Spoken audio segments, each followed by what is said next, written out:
साथ जुड़ रहे हैं बाबूलाल धायल। बाबूलाल, पीसी की बैठक होगी, फिर उसके बाद स्क्रीनिंग कमेटी की बैठक होगी, फिर उसके बाद सीईसी की बैठक होगी, मुहूर्त अच्छा होगा, साथ ही साथ नवरात्र के दिन होंगे, तब सीईसी की तब कांग्रेस की लिस्ट आ जाएगी, लेकिन अभी भी अटकी हुई है।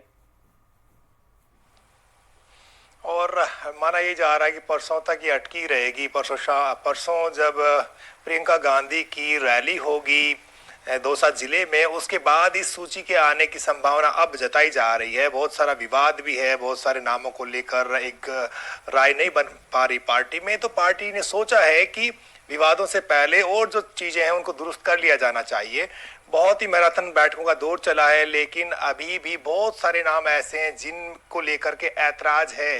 ये लड़ाई आज की नहीं है, बल्कि 2000 का मिशन मानेसर और पिछले साल का जो 25 सितंबर की जो घटना है उसके बीच में भी इस सूची के अटकने की पूरी संभावना बताई गई है कि दोनों जो खेमे हैं उनमें पावर गेम है। वो यही चाहते हैं कि उनका दबदबा इस सूची पर रहे और आलाकमान ये चाहता है कि उनके नाम की मोहर रहे हर नाम के ऊपर। तो गुटों से ऊपर पार्टी का आलाकमान ये चाहता है कि हमें इग्नोर करके कोई ये ना सोचे कि सिंगल पैनल का नाम लेकर के यहां पर आ गया तो उसको टिकट दे दिया जाएगा।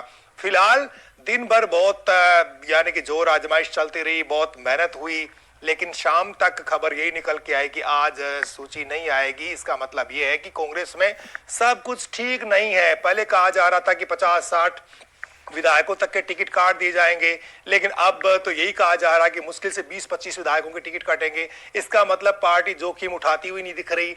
बगावत का खतरा पार्टी को सता रहा है कि ज्यादा बागी हो गए तो फिर उनको संभाल पाना बहुत मुश्किल होगा, डैमेज कंट्रोल नहीं कर पाएंगे। तो तमाम जो चीजें उनको ध्यान में रखकर पार्टी एक एक कदम आगे बढ़ा रही है। और अब सबसे पहली जो सूची आएगी उसमें निर्विवाद चेहरे होंगे, सिटिंग एमएलए होंगे जो दूसरी पार्टी से आए हुए। बात कर रहे हैं, बगावत की बात कर रहे हैं। जब पीसी की बैठक होती है तो तख्तियां हाथ में लेकर कार्यकर्ता कांग्रेस के कांग्रेस कार्यालय पहुंच जाते हैं जयपुर में, कहते हैं कि इन विधायक साहब को नहीं मिलना चाहिए टिकट, कुछ कहते हैं कि इनको मिलना चाहिए। एक महिला विधायक है, मंत्री भी हैं, उनके खिलाफ दिल्ली में आक्रोश दिखाई देता है। एक 75 साल के विधायक है सिटिंग, वो कहते हैं मुझे टिकट चाहिए, आखिरी चुनाव है मेरा, नहीं तो मेरे बेटे को दे दीजिए। तो बीजेपी में तो लिस्ट आने के बाद बगावत और यहां पर ऐलान खुलेआम शुरू हुआ।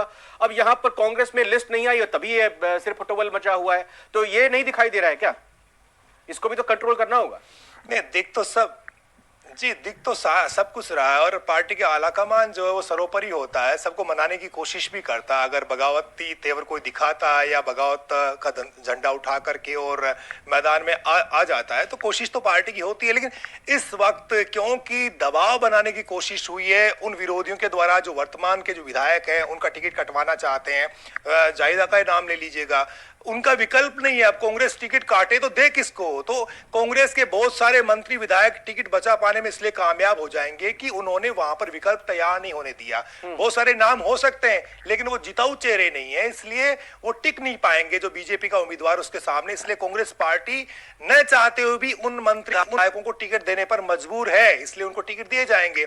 अब बीएसपी से आए हुए जो विधायक हैं जिनका मर्जर किया उन्होंने कांग्रेस पार्टी में, उनमें सबको टिकट मिलने की संभावना दिख रही है। लेकिन तिजारा का जो टिकट है वहां पर बाबा बालकनाथ को टिकट दे दिया बीजेपी ने। अब वहां का जो जातीय संतुलन, सोशल इंजीनियरिंग पूरी तरह से गड़बड़ा गया है। अब कांग्रेस को में वोट हासिल करने के लिए में उम्मीदवार उतारना ही पड़ेगा। इसलिए संदीप यादव के लिए वहां पर बहुत ज्यादा मुश्किलें हो गई हैं। जयपुर जिले की जो सीटें हैं उनमें बहुत सारी दिक्कतें हैं। आसपास की सीटों को देख करके टिकट चयन करने पड़ेंगे कि इस सीट पे जाट को दिया है, इस पे यादव को दिया है, उस सीट पे ब्राह्मण को उतारा है मैदान में। तो बहुत सारी सोशल इंजीनियरिंग, बहुत बिल्कुल। मैं एक बार जरा लखवीर सिंह शेखावत का भी रुख करता हूं, साथ ही साथ हमारे साथ बने हुए हैं